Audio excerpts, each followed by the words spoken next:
Hi friends, welcome back. ఈ video స్పెషల్గా pregnant ఉమెన్కి డెడికేట్ చేస్తున్నాను.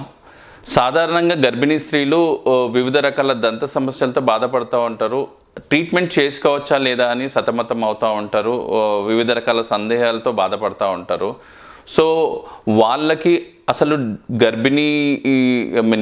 గర్భం దాల్చినప్పుడు డెంటల్ ట్రీట్మెంట్ చేసుకోవచ్చా లేదా అనే సందేహాలకు ఒక సొల్యూషనే ఈ వీడియో కనుక మీరు కంప్లీట్గా స్కిప్ చేయకుండా చూసినట్టయితే మీ సందేహాలన్నీ తీరుతాయి.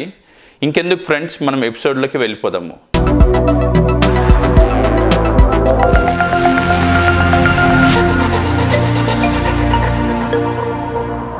సో ఫ్రెండ్స్, నేను మీ doctor Alladi Chandrasekhar, maxillofacial surgeon and cosmetic dentist. ఇవాళ మనం డెంటల్ ట్రీట్మెంట్ డ్యూరింగ్ ప్రెగ్నెన్సీ గురించి తెలుసుకుందాము. గర్భిణీ స్త్రీలలో అసలు డెంటల్ ట్రీట్మెంట్ చేసుకోవచ్చా లేదా, గర్భిణీ స్త్రీలు ఎటువంటి దంత సమస్యలతో బాధపడుతూ ఉంటారు, వాటికి పరిష్కారాలు ఏంటి అనే దాని గురించి మనము డీటెయిల్గా తెలుసుకుందాము. సో గర్భిణీ స్త్రీలు డెంటల్ ట్రీట్మెంట్ చేసుకోవచ్చా లేదా అనే తెలుసుకునే ముందు ఈ ఫేసెస్ ఆఫ్ ప్రెగ్నెన్సీ గురించి మనం తెలుసుకుందాము. ఈ ఫేసెస్ ఆఫ్ ప్రెగ్నెన్సీని త్రీ ట్రైమిస్టర్స్గా విభజించబడుతుంది. First trimester, second trimester, third trimester. అంటే మొదటి 3 నెలలు, రెండవ 3 నెలలు, మూడవ 3 నెలలు. అంటే 1 to 3 months, 4 to 6 months, 7 to 9 monthsగా విభజించబడుతుంది. సో వాస్తవంగా డెంటల్ ట్రీట్మెంట్ అనేది ఈ అన్ని ఫేజెస్ ఆఫ్ ప్రెగ్నెన్సీలో అత్యవసరమైతే 100% ట్రీట్మెంట్ చేసుకోవచ్చు.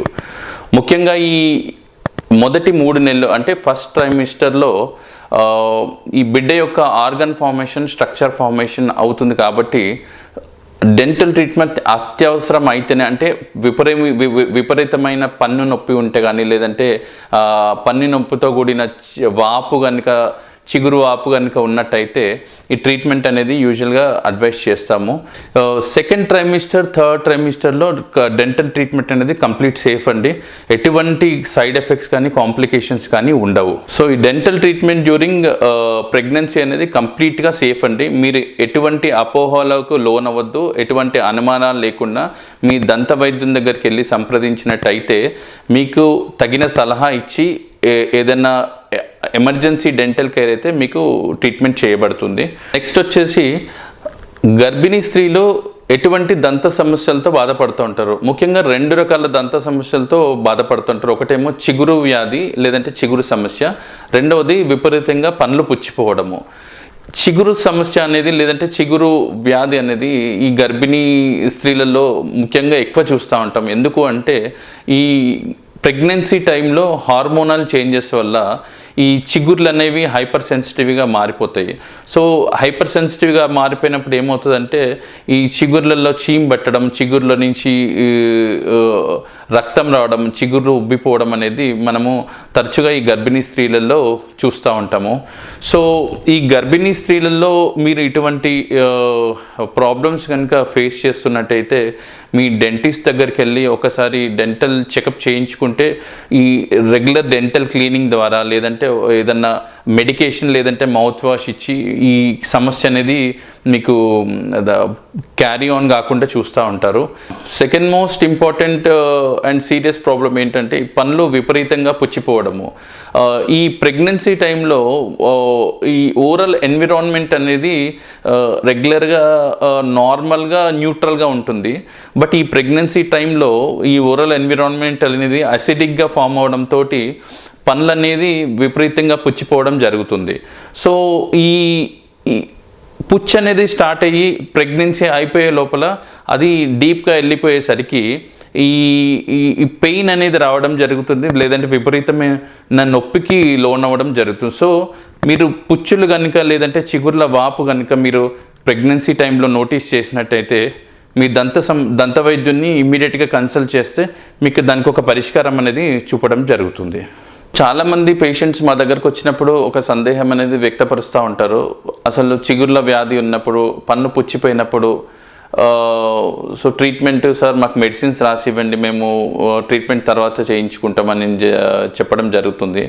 సో ఈ గర్భిణీ స్త్రీలు కూడా ఇలాగే ఆలోచిస్తే ఇబ్బంది పడే అవకాశం ఉంటుంది. ఎందుకు అంటే ఈ చిగుర్లలో చీమ్ వల్ల లేదంటే పుచ్చులో ఉన్న బ్యాక్టీరియా కానీ ఈ రక్తం ద్వారా బిడ్డకు కూడా సంక్రమించే అవకాశం ఉంటుంది. సో గర్భిణీ స్త్రీలు ప్రెగ్నెన్సీ టైంలో ఎటువంటి పుచ్చులు కానీ చిగుర్ల వాపు కానీ లేదంటే బ్రష్ చేసినప్పుడు బ్లీడింగ్ రావడం కానీ ఎటువంటి సమస్య కనుక మీరు నోటీస్ చేసినట్టయితే మీ డెంటిస్ట్ దగ్గరికి వెళ్ళి ఇమ్మీడియట్గా ఆ ప్రాబ్లమ్ని సాల్వ్ చేసుకునే ప్రయత్నం చేయండి. ఎందుకంటే ఈ బ్యాక్టీరియా అనేది తల్లి ద్వారా బిడ్డకు సంక్రమించే అవకాశం 100% లేకపోలేదు. సో మీరు ఈ చిన్న టిప్ని కనుక మీరు ప్రెగ్నెన్సీ టైంలో ఫాలో అయినట్టయితే ఎటువంటి ప్రాబ్లం లేకుండా మీరు ప్రెగ్నెన్సీని కంటిన్యూ చేయొచ్చు. ఇక ఇప్పటి వరకు మనము గర్భిణీ స్త్రీలలో ఎటువంటి దంత సమస్యలు ఎదుర్కొంటారని దాని గురించి మాట్లాడుకున్నాము. ఇప్పుడు మనం వాటి పరిష్కారాల గురించి మాట్లాడుకుందాము. ముఖ్యంగా మెయిన్ పాయింట్ ఏంటంటే గర్భిణీ స్త్రీలు ప్రెగ్నెన్సీ ప్లాన్ చేసే ముందే మీరు దంత వైద్యుని కనుక సంప్రదించినట్టయితే మీ ఓరల్ క్యావిటీ ఉన్న డెంటల్ ప్రాబ్లమ్స్ అనేవి మీరు రిజాల్వ్ చేసుకున్నట్టయితే ప్రెగ్నెన్సీ టైంలో మీరు ఎటువంటి ఇబ్బందులు లోనవ్వకుండా ఉంటారు. అది ముఖ్యంగా ఫస్ట్ అండ్ ఫార్మోస్ట్ పాయింట్.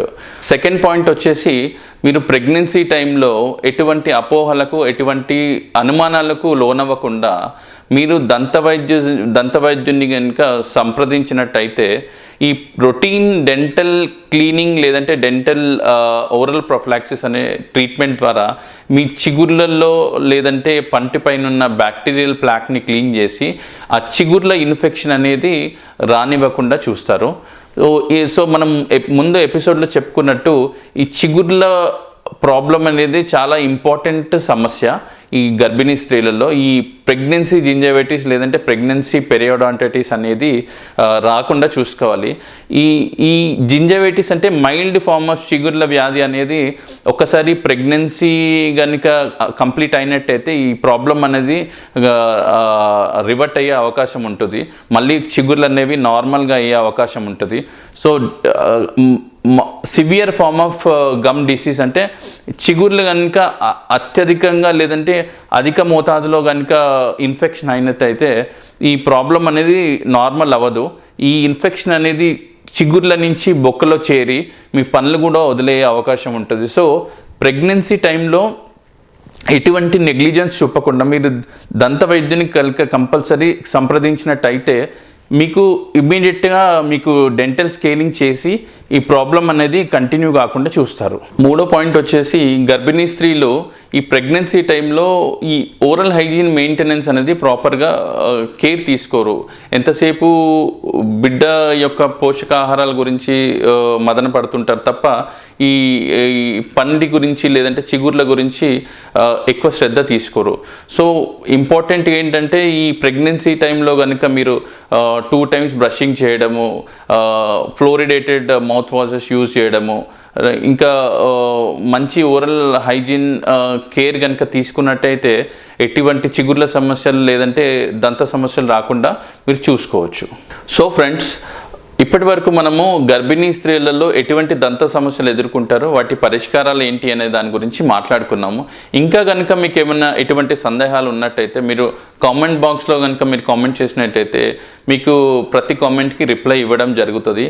ఇంకా కనుక మీకు ఇంకా సందేహాలు ఏమన్నా పర్సనల్గా మాట్లాడాలి అనే ఒక ఉద్దేశం ఉన్నట్టయితే కింద స్క్రోల్ అయ్యే నెంబర్ కనుక కాల్ చేసినట్టయితే ఢిల్లీ కన్సల్టేషన్ ద్వారా మీ ప్రతి ఒక్క సందేహాలు అనేది మేము తీర్చడం జరుగుతుంది. So friends, thank you for watching this video till end. Have a great day and happy pregnancy.